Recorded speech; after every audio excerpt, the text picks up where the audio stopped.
Hey,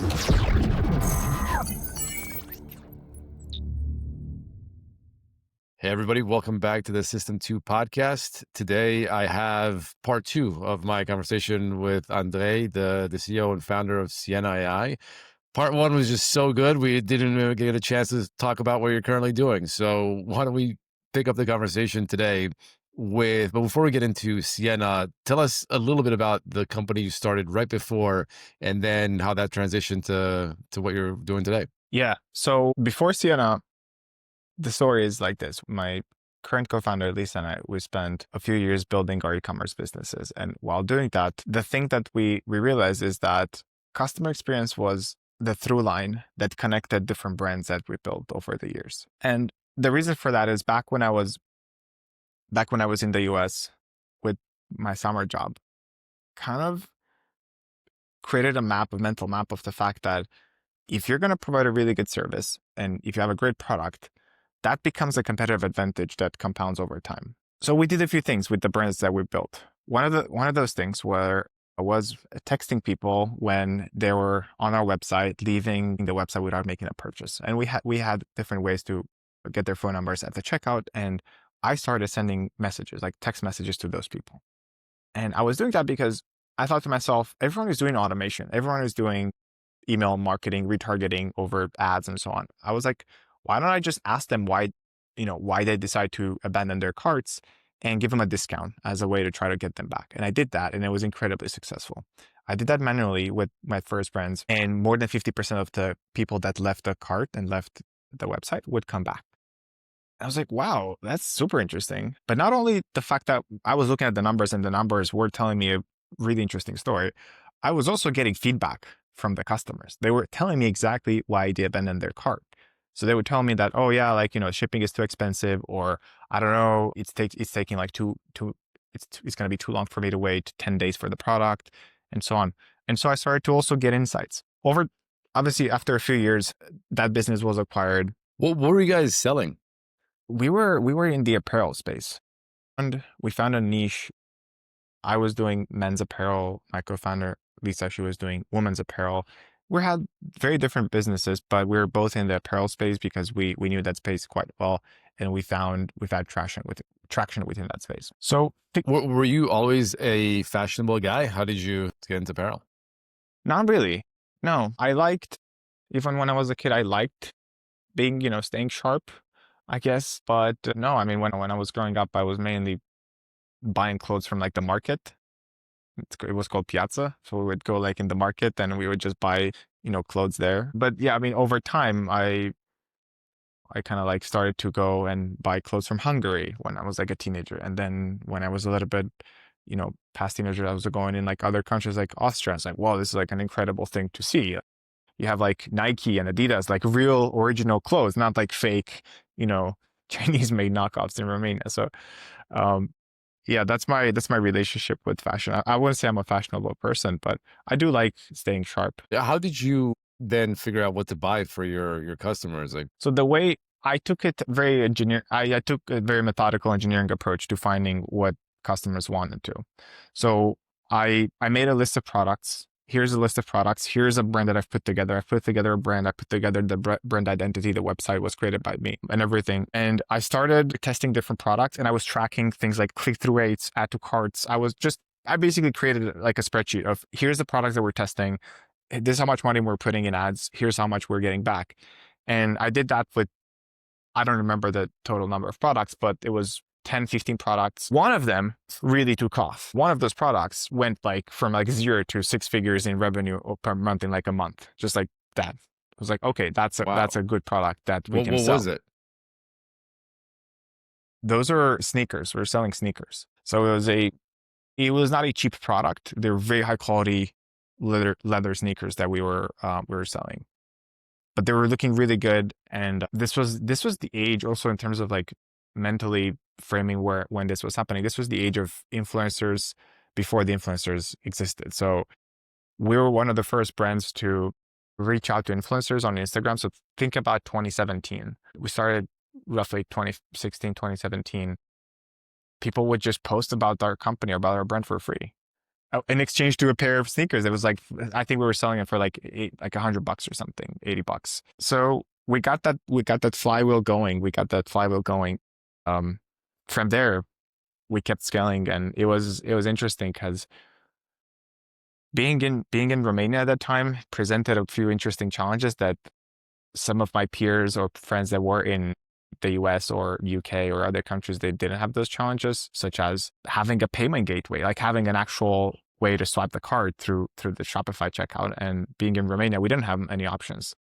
And so at some point I was using some like local payment infrastructure that was charging customers in RON. It's just like the Romanian currency. And imagine you're a US shopper and you see an ad, it's like, cool, I like this product. You go, you enter the website, you're at the checkout, and then you're being redirected to a checkout page that has like Romanian footnotes. And it says, you're going to be paying this amount in this weird currency. Of course, you're going to be like, this is a scam. I'm not going to pay for this. What the hell? That looked very much like a scam. The whole thing looked like a scam. But I was texting people and people told me like, hey, this is like a weird page. Why are we being redirected? So I worked really, really hard over the next few months to get like a legitimate Stripe account, and I had to open up a business in the US, and I flew to the US, and I had to put together an infrastructure that the business was running on, because previously there was just a company operating out of Romania. So a lot of interesting challenges that were just local to the environment. Interesting. And you were using your texting, it's not even a tool, you were just texting these people. I was using WhatsApp manually at the time. Wow. Yeah, just WhatsApp. That was it. And you were getting these kinds of insights. It's like, oh yeah, like the fact that you don't have a payment gateway is making the torpedoing this whole initiative. It's not even like a little bit of a hit on business. Like, this is why it's failing. And they were just it was a conversion buster. That was like just busting our conversion. It was just taking it to the ground. It was so low, but we had great average order value because we're selling $80 to $100 products. Some people would buy multiple of them. And we found pretty good success with European-based shoppers, because they didn't care that much. They were already familiar with the fact that you have multi-currencies. But those were good times where we had to figure out ways to charge customers. How big of an impact did it have on conversion? Like, do you remember what kind of revenue you were doing before and after you fixed that problem? I mean, it was an uptick. I do not remember the figures, but it was an uptick as soon as we had that native, because you could have like the native Shopify page, like the checkout page, without having to go on the third party. And I think what also helped is we introduced PayPal, which was helpful. And then we had, at some point later down the road, buy now, pay later. So we kept, through texting to customers, I kept hearing feedback and funneling that feedback back into our conversion rate strategy. So that's how, after we sold that company, I sat down with myself, and I knew that I wanted to challenge myself and do something out of my comfort zone. We could have just reinvested and open up a different brand, just think about a different idea after doing it for a few years. And I said, well, we've seen this work really, really well. The fact that you can text people, you convert them, you recover their card, but you basically recover the cards. And we're thinking, can we scale this? Can we build like an actual model that people just pay for a similar service instead of Andrei doing it? You pay like an app that does this for you. And so we did that. We started building what was called at that time Cartloop, right when the pandemic started. So we started the idea in, I would say, February of 2020 or March, right? Like a month in, and then there was a pandemic. So everything was remote. That's why even Siena today, we're set up as a remote first company. We do have an office in New York City, and we have folks coming in, but it all goes back to saying that we were a remote company even through the pandemic. So yeah, we built that, we scaled it, and at some point, this was Cartloop times. At some point, after about 2 years, we were generating, I think all in all, the company generated like more than $100 million in revenue for the customers that were using Cartloop.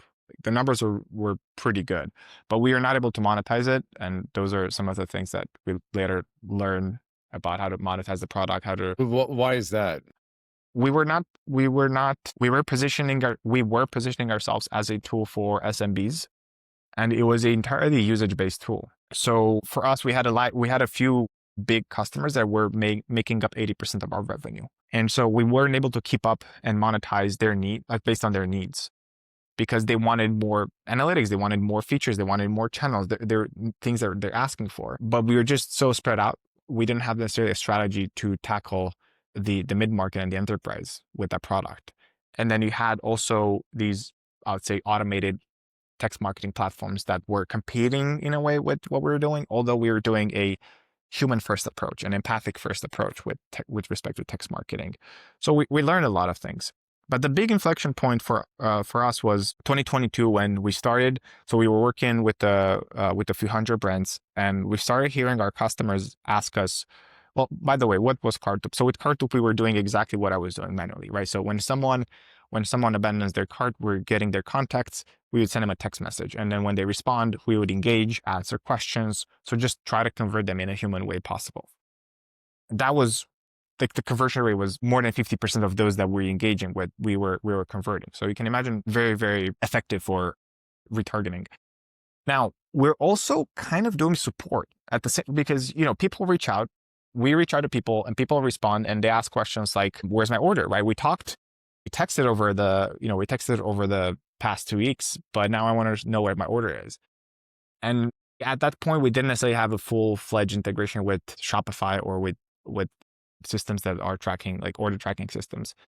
So we would have to hand over most of the conversations back to the support team, or we build different ways to like have really smooth handoffs. But we've seen customers asking us, like, can we do more of that support thing? Like, what you guys are doing there is really helping us because we don't have to worry about support over text. You guys are helping us with that. So we started building features in this post-purchase support area.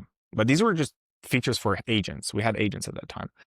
So that's when I was like, interesting, like how big can this human-powered SMS marketing can really get?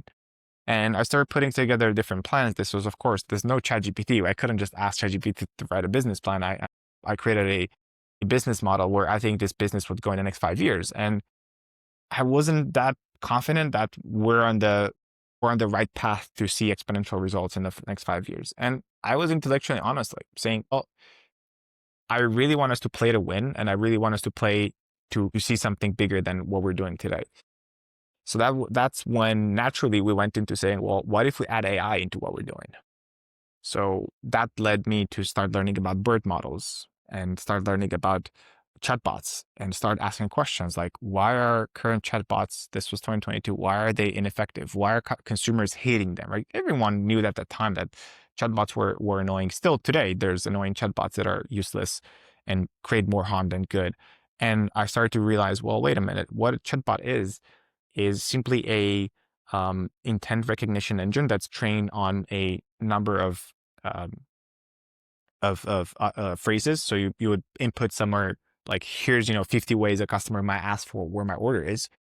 You get that, then the model recognizes what you're asking about, and based on that, you create a series of branching trees.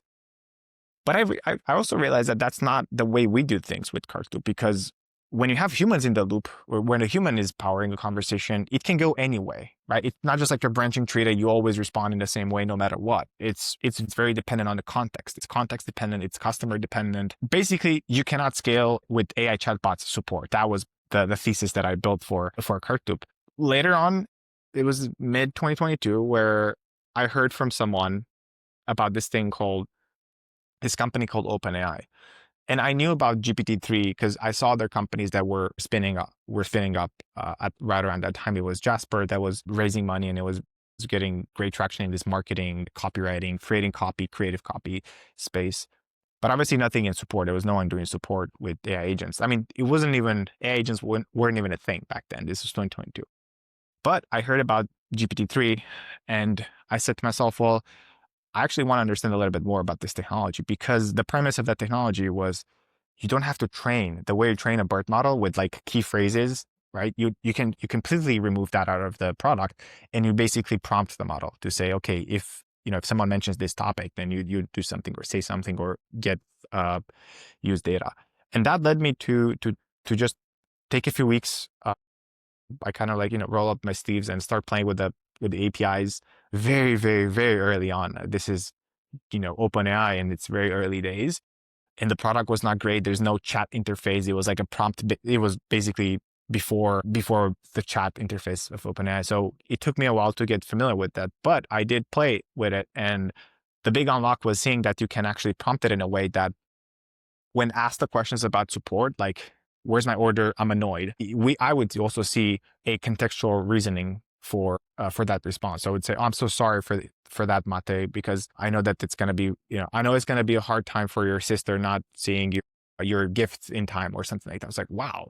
Like you could have those contextually deep, like you'll have those contextual conversations happening using an AI engine. And that was where we said, I basically showed Lisa what I've did, the prototype.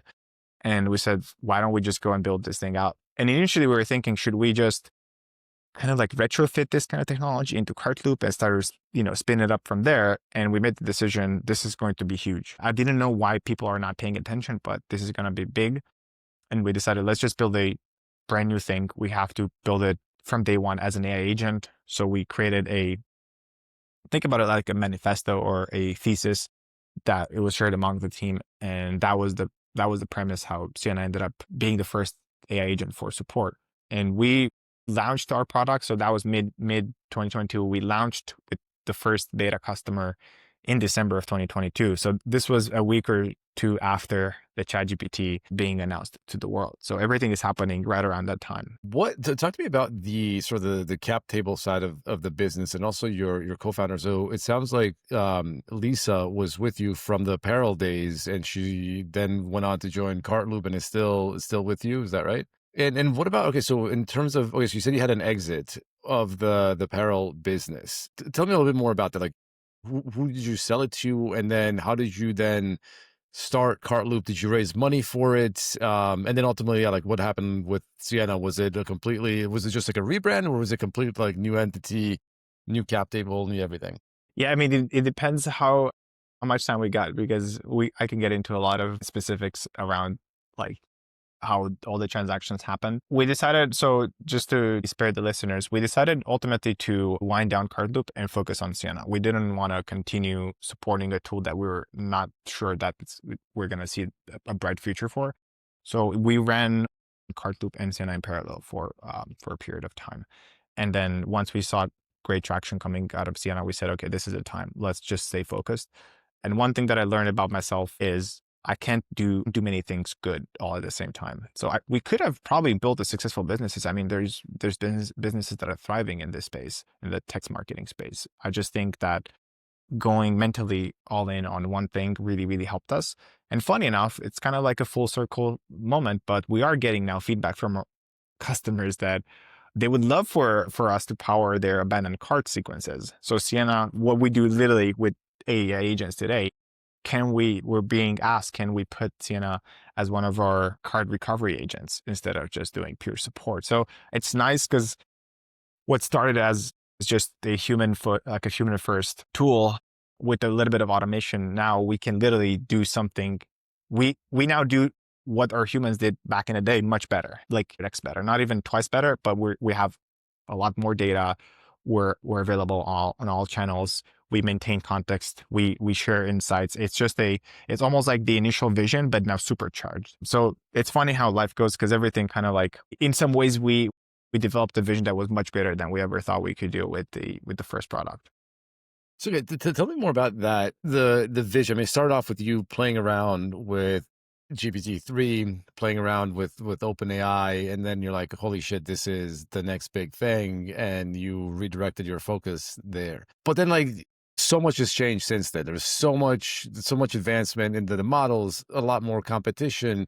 Talk to me about what it was like in the somewhat like early days of using these technologies to then where we are now, and how I'm also curious like how companies can continue to stay, not just like to continue to innovate, to be at the cutting edge of something, Yeah. when it seems like it went from nobody was talking about it to everyone is talking about it, and there's so much happening there. So how do you guys, what was it like in the beginning? How do you continue to stay at the cutting edge? The first few months after ChatGPT was announced were, I would describe as wild, wild west. Like no one really knew what's happening. It's like an atomic bomb, hits something and it's like, what are we doing? Like no one knew at that point. No one really knew. Investors didn't know what's yet to come. Founders didn't really know. So it's really like a tectonic shift that's happening, and we're right there in the middle of it. I was in San Francisco. I remember when ChatGPT came out. I was in one of the WeWorks in downtown, and I started playing with it, and it was like, holy shit, this is incredible. And I was still there for the next few months, right around the time GPT-4 came out, and then a few months later Claude came out. But I think it was just a lot of confusion generally. Of course you have investors and people saying that this is where we're going and this is this and that, but in reality, no one really knew what's going to happen. But of course, everyone has ideas. We had a hard time because we started fundraising. We had a hard time making a case for Siena because everyone thought that now with large language models, anyone can replicate this. And there's some truth to that. You can easily build a chatbot these days. I can probably build a chatbot from scratch in a day that can perform basic actions or basic RAG searches. Maybe that's stretching a little bit, but it's doable today. The thing that wasn't really clear is, how is this technology going to work at scale? So there's one thing to show you a cool demo and to show you that, yeah, Siena or a tool can answer basic question. But it's a whole different thing to try to automate entire end-to-end workflows, meaning what happens when customer requests a replacement? Where do you go get the data from? Where do you get the policy from? How do you make sure that the policy is accurate? Like there's so many different moving parts. That's where I started to quickly realize during that 2023 transition that it is a lot of complexity behind the scenes. And it is a lot of complexity. But for the average user or for the average person that's looking at the CX space from the outside, it feels like everything is the same. You have 1,000 AI agent companies doing the same thing. But the reality was, I'll say a funny anecdote. So we're doing our best to scale our customer base and to help them scale their support with Siena. And we're really focusing on driving resolution rates up and diminishing their handoff rates. So we're focusing on quality. We're focusing on building products that are going to solve the hard problems. And I'll say something funny. We built a function calling tool. We built a function calling framework a month, and we started using actions a month before ChatGPT or OpenAI announced function calling, because we knew deep down that the only way we can have competitive differentiation is by doing the hard things. If you don't do the hard things in chatbots with AI agents, then anyone can buy a incredibly cheap, even free chatbot solutions out there because they're not effective. They're not going to do the work. They're not going to meaningfully change your business. So we aimed for transformational business change, and that implied us that we build actions. We build a lot of I would say a lot of infrastructure that was invisible to the end user, but we had to put it in place from the beginning. And then at some point, I don't remember whether this was 2023 or 2024, but I remember seeing this article from Klarna saying that Klarna has automated now 70% of their support, and they basically relinquished hundreds of their staff. I'm not sure if you remember that, but it was like a big sensational article. And I sat with the team and I sat with myself, like, I must be doing something wrong, because we're either not good at what we're doing, we just don't know how to scale this, because it took us months to get customers, not even like weeks, but months to get customers from 0 to 50, 60, 70% meaningful real automation rate. And then we see Klarna saying, oh yeah, like in just a few weeks or in just a very short period of time, we automated 70%. I was like, wow, we must be doing something wrong. Now, to close that loop, just a few weeks ago, we heard Klarna saying, well, that whole thing actually didn't work out because the quality of the interactions was really poor. We lost customers. We had meaningful losses coming out of the AI strategy. So we're coming back with saying we're going to hire support agents that are going to work in a gig style setup where they're going to be paid like Uber drivers or something like that. So like that was the moment when I realized that it was so easy, and it's still so easy to automate anything. You can truly automate anything. You can basically prompt an LLM to respond to 100% of your support inquiries. But the way you do it and the outcomes of those conversations is where the things get really, really different. So we've been from the beginning focused on delivering the value, making sure that our customers are seeing meaningful results with Siena. And that led us to make some important decisions, I think, early on in terms of how we design our product, how we architect our product, the way we implement Siena, which we learned a lot. So that's what we've seen. It was a lot of getting excited about AI, but also a lot of fear and anxiety that we don't know where we're going. And yet here we are. We're saying we're going to build a support tool that's going to use this new technology. It's actually overusing this new technology. And then we found a great partner within the 2020 year, in the summer of 2023, and then from there we started scaling. So what happened when you saw that news coming out of Klarna and you had that conversation with your team? What did you guys change? What did you do afterwards? I mean, for a while, I did not know that it wasn't real. You thought that these people have figured out something you didn't. So what happened inside Siena at the time? I don't like to make assumptions. Moments like that forces you to make some assumptions about what's going on. And the first thing is to look inward and ask questions like, why? Why are we not able to automate 80% in such a short period of time? And we created a map. We created a journey map of what's the journey of someone going from 0 to more than 50% automation rate. And that journey map was not a linear map, and it's never going to be a linear map because, first of all, what we determine is the business and their level of operational proficiency matters in terms of how they're implementing an AI agent. So if you have a company that has weak or very, very shallow processes put in place, very young team, they will have actually a harder time implementing an AI agent, because what an AI agent in support helps you do, it acts as a forcing function for you to really engineer your support. Because that's what an agent, with an AI agent, you have to think about, how do I engineer my processes in a way that's consumable for an AI agent? But guess what? The benefit is also that your team is now going to have access to the same data, to the same types of, to run better, to run faster. So that's one thing that we saw, and we asked ourselves, why are we not seeing these greater results? And we saw that there's a gap between customers or I'd say, customers that have strong processes and customers that are a little bit younger in their operational expertise. So then we started to take an active role whenever we were talking to someone. Even today, we're starting to take an active role of a consultant / coach for these teams, because technology is so new. People are excited. People come to us and say, we want to automate, we want to deploy AI agents. And it's our responsibility. I still think it's our responsibility to explain how this works. What are the steps? And people are very excited, but it's also important to share with them how the technology works, so that they understand that there's also work to be done on their end. Like, you need to understand what your policies are. You need to know what are the different levels of access. You need to know where the information comes from. Otherwise, it's easy to build a chatbot where you just connect like a knowledge base from Zendesk, or you connect a knowledge base from Intercom. Easy. That sort of product can probably automate 10, 20, 30%, depending on your industry, maybe even more. But that's about it. So now we're seeing companies really aiming for transformational change. And then for that is where tools like Siena are really different, because we have to map out, like, what's the strategy. We call this the AI strategy for each individual account that we work with. How similar are the companies you're working with? And because it sounds like if you're trying to map to all sorts of different databases and all sorts of different systems, that's going to be a pain in the ass to do. And especially if every company you're doing this for is very different. Are there certain clusters of companies, like if you're doing a brand that's on Shopify and you're connecting to all the Shopify and the plugins, that makes it easier to connect to the data, or is it still very much a challenge?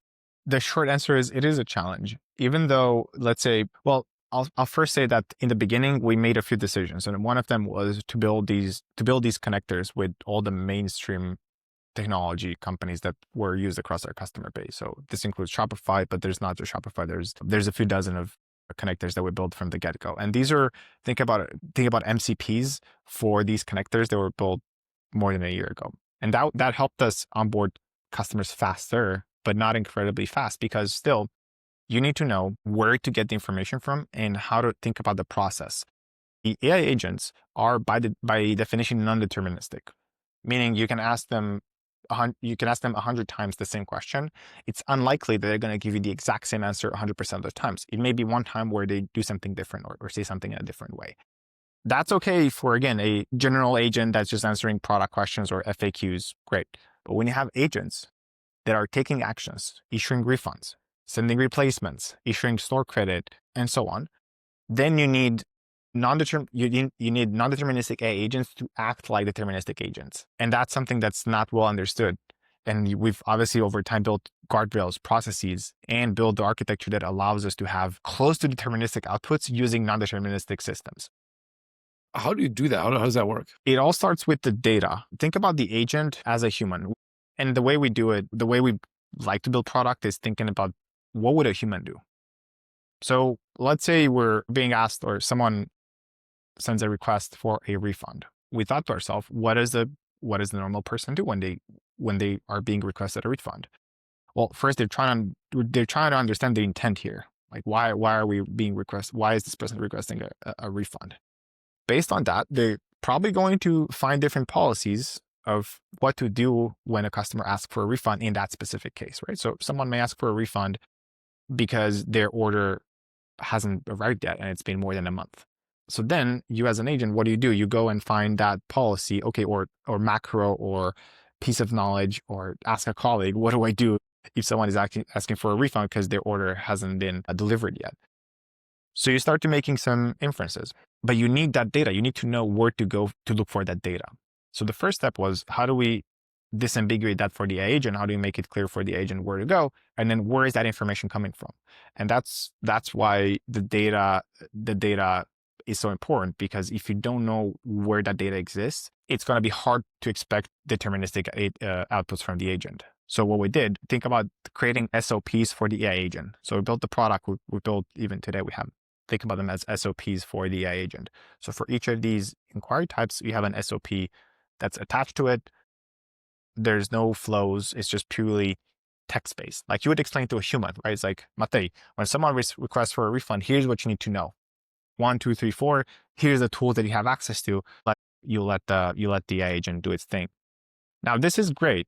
However, there's obvious cases where AI agents are not going to be doing exactly what you expect them to do. So without getting into super technical details here, we build different mechanisms to first understand what are the rates that these agents are accurate. So we have metrics in place that show us what's the accuracy rate, what's the instructions adherence rate, and all those metrics that allow us to understand where is the agent failing, if it's failing.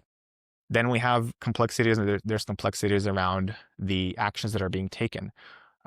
When it comes to scaling enterprise actions and making sure that they're being taken in a way that's entirely compliant with what they're expected to do. Also, there's that dependency on the third-party API. So we have a lot of fallbacks and checks in place in order to make sure that the actions, when they're taken, it's the right action, it has the right payload, and all those things. But again, in cases, I'll give you an example why I think it's such a fascinating problem. Let's say we're talking about a replacement, right? When it comes to a replacement, the agent needs to navigate multiple sources of data. It has to go and check the product catalog. It has to go check the customer CRM. It has to go check the prior historical tickets. So there's multiple places that the agent needs to be able to navigate, and then come back and follow the same script or follow the same SOP, but based on what the customer needs. Because when they need the replacement, they may need a different variant of the product. They may need a different size. They may just want to get a refund, and mid conversation, they say, screw it, I actually want a refund. So you have to factor all these things in when you build an architecture that scales across customers. You can have multiple types of architectures. You can have multiple types of, you can't overburden the system with complexity. So we built an architecture that allows us to scale to those kind of conversations. And now today we have actually multiple agents that are doing the work. What started as one agent that was doing most of the work, now we have multiple agents that are doing the work. So that allows us to scale to where we are today, and we continue to innovate and to iterate on new different models and agentic architectures. But there's always trade-offs. Each channel is different. Live chat requires us to go fast. Still, accuracy is paramount, but we need to be faster than we can be over email.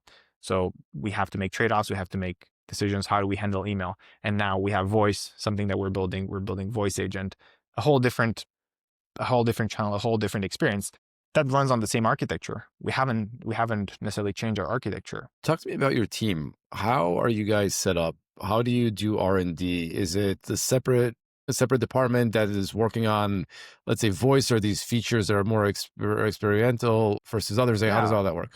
I mean, I think this is what makes our team so special. We're very high agency, high ownership kind of setup. So we have small squads working on specific business problems and specific product areas. And I wouldn't be able to get into specifics here, but that's, for us, what really worked well is small teams very focused on specific business problems and have as tight as possible the feedback loop from customers to the engineering and the product team that's building. that's what helped us get to where we are. We're trying to talk to customers as often as we can. I'm meeting customers every week. Our product team is meeting customers every week. So those are all helping us understand what's missing, what's the next thing that we should be working on. And I also say that I don't think that the customer is always right. I don't think that a company like Siena should always build what the customer wants. And that's maybe something that customers don't like to hear. But even recently, we released our flagship feature, Siena Memory, which has persistent memory across time, and it's completely changed the way Siena engages with customer, but it also surfaces high density insights. And no one asked us to build that feature. There was no one who said, "Hey guys, can you help us build this memory feature for Siena?" There was no requirement. There was no request for that. It all came as a result of internal innovation and just thinking through different problems and how we view the world. And it was a collective effort of a few folks from the group that were working on interesting projects. So I'm saying that because we're staying very close to customers to understand their problems.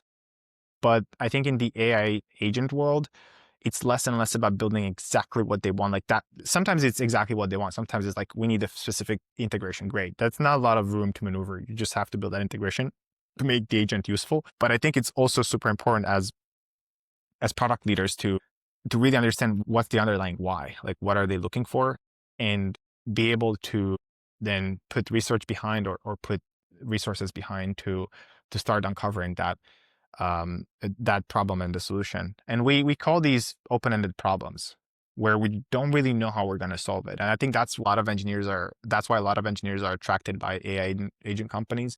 You get to work on a lot of open-ended problems, very ambiguous problems. It's very different from just building a set of APIs and like, hey, here's some APIs that our customers need. Here's a UI you can implement. Here's your product or here's your feature. For us, it's very much like, how do we reduce the onboarding time from weeks to days? And the answer is like, there's 10 or 20 things that we could do, but where do we start? What are those highest leverage points? And it actually makes an engineer and makes a product person really think through trade-offs, think about impact versus effort. And I think that's why, even for myself, it's so exciting to just find out about new problems and then start to think about systematically, how can we solve them?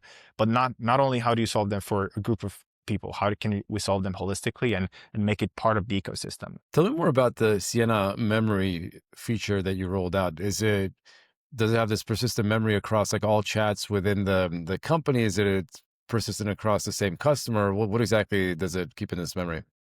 Yeah. So we thought to ourselves, the reason memory exists is because we thought to ourselves, in the past, we've seen Siena do really well within specific conversations. But the moment someone was mentioning a historical conversation, because we were focused on conversation-based automation at that time, we saw that Siena didn't necessarily know about what that customer was referencing. And we're talking about small things here. We're talking about whether, what is the name of the dog? We're not talking about whether they have placed an order or not, because we already knew that. It's about the things that really make you a human. If I tell you my life story, then you probably know 2 or 3 things about myself that are deeper than just the fact that my name is Andrei and I live in New York City and I like, black shirts. So we thought to ourselves, okay, how can we make the AI remember those things? And so we went down this path of like very simple explorations, like how can we do it also in a way that's fast, that's cost efficient. We didn't want to add like more burden on our customers and charge more for a service like this. With an architecture that we really liked, we built it and we started testing internally. It was, wow, okay, this is amazing. And what we saw is the CSAT with the first few set of customers that we tested it with, the CSAT was looking already better marginally. Don't imagine like a huge spike, but we could see a marginal improvement because now the customer wouldn't have to repeat that. Oh, I actually reached out again based on the conversations that I had 2 weeks ago. Siena already knew that this customer, the reason for complaint was that the package was lost. So Siena was starting to collect these memories and then actively use those memories in interactions with the customer. And then, so what we typically do, we release these features with a subset of our customers. We wouldn't just like release with everyone. We want to test, we want to understand how is it working? Is it working? We did that. And we saw the early results were being spectacular. And then we thought to ourselves, well, what if we could actually put together those memories? And what if you could build an agent that for a given company collects those memories and analyzes what are the trends, like what are the memories. And that was an aha moment when we realized like there's so much information hidden in those memories. We set to build a feature that allows us to extract insights from those memories, and the results or the response from our customers were blown away by what you can get from those. Even What from are some 100. examples of things you can do collectively across all these shared memories of your customers? Yeah, I'll give you an example. So if you're selling subscription products, you probably are interested in retention. You're probably interested in your customers sticking with the product and not canceling the subscription. And this is the same for software subscription as well. And so we had a customer that was looking at the numbers, and they saw that the majority of their churn was related to the price. There was something with the price. So they looked at their subscription platform, and they saw that the reporting told them number one churn reason is price. So what they did, because they knew that was the case, they put together these different flows to like give out discounts. Like there's typical retention plays. And we talked to this company, and we were thinking, is there a way for memory to help them get closer to the truth there? Because it just they were not efficient. They were not effective in the way they were dealing with the churn problem. So we spun up a memory type which said cancellation reasons. So Siena started listening to cancellation reasons. So basically we instructed Siena to always remember why people are canceling subscriptions. And what we found in just a few days, the number one reason that was shown in their dashboard, in their subscription dashboard, was 7th in reality. So you'll be asking, wait a minute, how is that the case? Because like, how are we collecting the data? So the thing that we realized was the data that they were collecting was based on a drop down. So when someone cancels a subscription, they have to choose the reason. It's a mandatory field. And guess what was the first line in that drop down? The product is too expensive. So people, just because they didn't want to deal with that shit, was like, just it's too expensive, right? So that shows for a CMO or for a head of growth or for a CEO, it's like, damn, my product is too expensive. We got to do something about it. But that's just because people were obviously lazy. You don't want to, you're already done with this. So you don't want to share feedback. Just pick whatever is first. But then when they actually look at the real memories of what customers were actually mentioning in those conversations were very different. So this was the 7th reason. So I'm not gonna get into what were the other reasons, but they were very different. Some of them were totally in their control, and they're already started to make changes in their business because of that. But some of those reasons were totally out of their control. People losing jobs, for example. There's nothing you can do as a business. Sure, you could try to, give them 2 months free maybe, but at the end of the day, it's something totally out of your control. So it gave them a completely different way of thinking about retention, thinking about churn. Now that they have Siena listening conversations 24/7. Tell me more about your clients. Do they typically skew the direct-to-consumer brands? Are you also working with like B2B customers where you have fewer interactions, but they're more high value? What's the range of customers and industries where you guys are playing in? Yeah, we focus on B2C. Our sweet spot is mid-market and enterprise B2C customers. So we have customers that are selling both retail, but also direct to consumer. We have consumer technology brands that are using our product. So that's our. And in terms of overall trends, you mentioned some of your customers are asking for different features, getting you back into the whole cart abandonment, that side of it. Where do you guys currently play? But where do you think you're going to play over the next couple of years in terms of all the problems that you can solve using these agents? I think there's a really interesting opportunity in the intelligence layer for companies. So right now, there's still a lot of white space in what I call intelligence layer. And what does that mean? Customer experience as a whole, it's still very early on. So there's a lot of work for us to do in just purely customer experience, customer support space. We're still not at 100% automation. We're still very far from that on average. So we have things to work on that one thread. The second thing is on the intelligence layer, on the insights layer. I think because first of all, Siena integrates within your ecosystem. It ingests conversations across your entire range of channels. So social media, including Reddit and so on. We actually can actively listening outside of sort of channels that we integrate with. So that gives us an opportunity to build a very, very strong insights product that our customers already started to see the results of coming from features like the memory. And then there's another opportunity, which I think agentic commerce is prime for, and that is conversion optimization and revenue generation.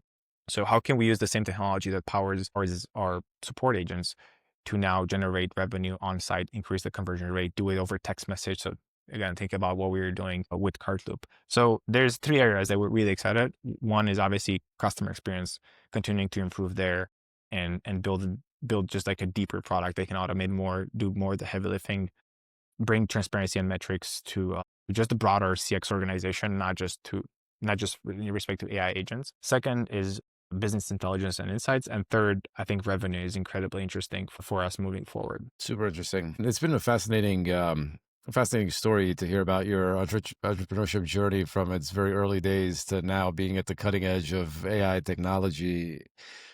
How, I guess I got just one last place to leave our listeners. If people want to reach out and find out more about Siena and how they might be able to use it in their business, what's the best way to reach you guys? Yeah, for sure. So our website is siena.cx, and I'll spell that SIENA.cx. So just a single N with S.cx. You can also just search on Google or Perplexity Siena AI.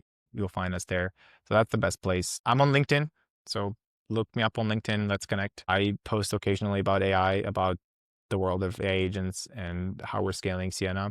And yeah, that's pretty much it. Well, Andrei, it's been a pleasure talking to you. It's it's really been fascinating to hear a story, and I look forward to seeing what you guys keep building. I'm excited for the next one. For sure. All right. Thanks again. Thank you.